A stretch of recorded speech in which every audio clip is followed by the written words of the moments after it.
السلام عليكم ورحمة الله وبركاته. بسم الله الرحمن الرحيم. الحمد لله الذي لا شأن يشغله ولا نسيان يذهله ولا قاطع لمن يصله ولا ناصر لمن يخذله، وأصلي وأسلم على رسول الهدى محمد الذي ارتجت ليلة ولادته أعالي الإيوان وأسافله.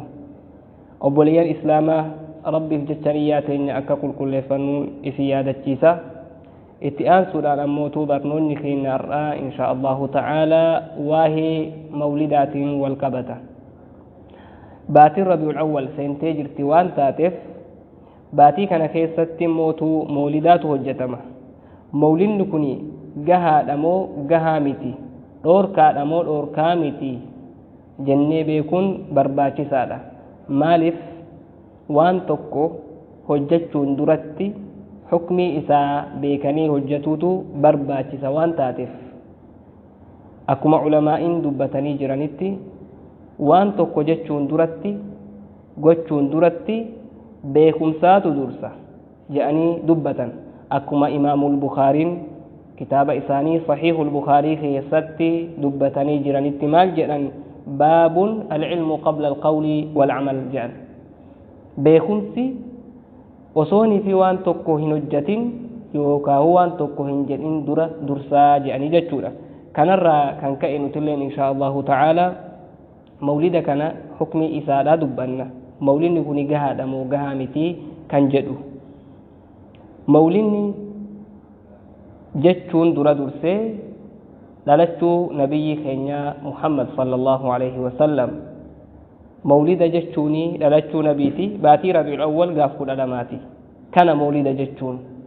Ammoo al-ihtifaalu bi mawlidi nabii sallallahu alaihi wasallam jechuun ammoo dhaloota nabiyyi rabbiitiif walitti qabamanii khayrii adda addaa hojjechuun ammoo al-ihtifaalu bi mawlidi nabii sallallahu alaihi wasallam jedhama.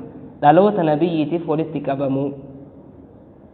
Mawlida jechuun dhaloota jechuu. Al-ihtifaalu bi mawlidi nabii sallallahu alaihi wasallam jechuun ammoo dhaloota nabiyyi Muhammadiif walitti qabamuu khayrii adda addaa hojjechuu jedhama jechuudha. Kanaafuu dhaloota nabiyyi Muhammad sallallahu alaihi wasallam walitti qabamanii khayrii adda addaa hojjechuun gahaadha moo gahaa miti kan jedhu irratti kuni waan gaafii barbaachisuu miti. Mawlidaaf walitti qabamanii khayrii adda addaa hojjechuun baqqa'aadha. Maaliif rabbiin subhaanahu wa ta'ala qur'aana isaa keessatti maal jedha, waf'alul khayra la'allakum tuflihuun. خيري هجدا نمل كوفتنين ونجا ربي سبحانه وتعالى قرآن إساء كيستي بكا كان كيستي ربي سبحانه وتعالى جزي أكنا ملي تكاهو وقتي أكنا ملي هنجن خيري هجدا جدي ملي كنافوة خيري قويا جمعة هجدتو قويا برو هجدتو قويا نبي كينيا محمد صلى الله عليه وسلم اتلالة هجدتو خيري هجدت جرما خيري سن هجتون نيغها جتودا. كناف مولد نبي محمد صلى الله عليه وسلم ولتك أبمني خيري أدى هجتون جها جتودا. والرب سبحانه وتعالى قرآن إسا خيستي اتنو أججه مالف مولد كيستي واني أرقمو كان قدمو خيري أداتي فكينيف أكا قرآن قرأولا. قرآن قرؤون خيري ربي سبحانه وتعالى اتنو أججه قرآن قرؤوا جتشولا. أكو مسا مولد كيستي واني أرقمو صلوات نبي خيني عليه الصلاة والسلام رتبوا سولا. صلاة في سلام نبي خيني رتبوا سو أموتو وان ربي في أرقمان كيني اتنو أججانيلا.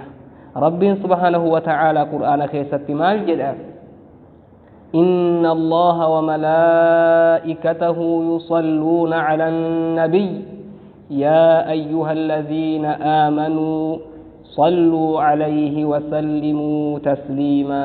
أجأ قرآن كيستي يا ورب أمنتا يا والرب دقو أمستا صلاة في سلامة النبي محمد صلى الله عليه وسلم الرتبوا سان جدا كنافو مولد خيستي صلوات نبي رتبوفتو مولدا على صلوات يو رتبوا استبقى هذا جتشولا أكو مثلا وان مولد خيستي أرقموا إرى نياتا نياتشسو ربي سبحانه وتعالى نياتا نياتشسو خيستي نما غرغارو خيستي قرآنة وأجاجيجرة ما جد قرآن خيست ربي سبحانه وتعالى ويطعمون الطعام على حبه مسكينا ويتيما وأسيرا يا ربي سبحانه وتعالى قرآن كيستي آية كيست ربي سبحانه وتعالى ور مسكينا نياتشسا ور فقيرا نياتشسا ور أسيرا نياتشسا ربي سبحانه وتعالى نفاس ما جدا ويطعمون الطعام على حبه مسكينا ويتيما وأسيرا جاء ربي سبحانه وتعالى ورين نياتا نياتشسا نياتا كان ربي فجتش جالل ربي تفجتش نياتا في جالة ورين مسكينا نياتشسا ورين يتيما نياتشسا ورين أسيرا نياتشسا جاء ربي سبحانه وتعالى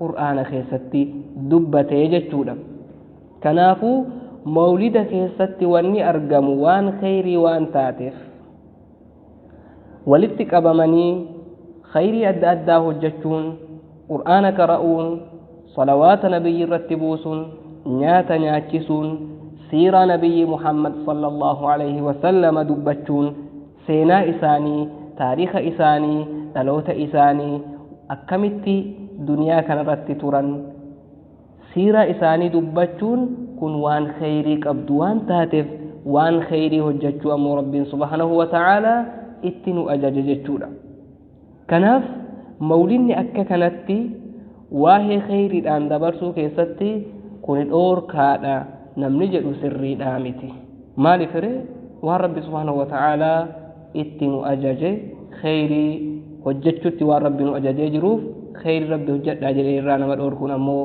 hin taatu waan taateef jechaa jechuudha kanaafuu mawlidni akka kanatti hojjechuun baqqa'aadhaa jechuudha inshaa allahu ta'aalaa barnoota keenya kan dhufu keessatti ammootu ulamaa'ii mawlidni akka amma nuti dubbanne kanatti ni gaha halaala waan gaariidha jedhanii dubbatan kitaaba isaanii wajjiin kan dubbannu tahaa jechuudha warra waan dhagahetti dalagu rabbi nu haa taasisu wassalaamu alaykum wa rahmatullaahi wa barakaatuh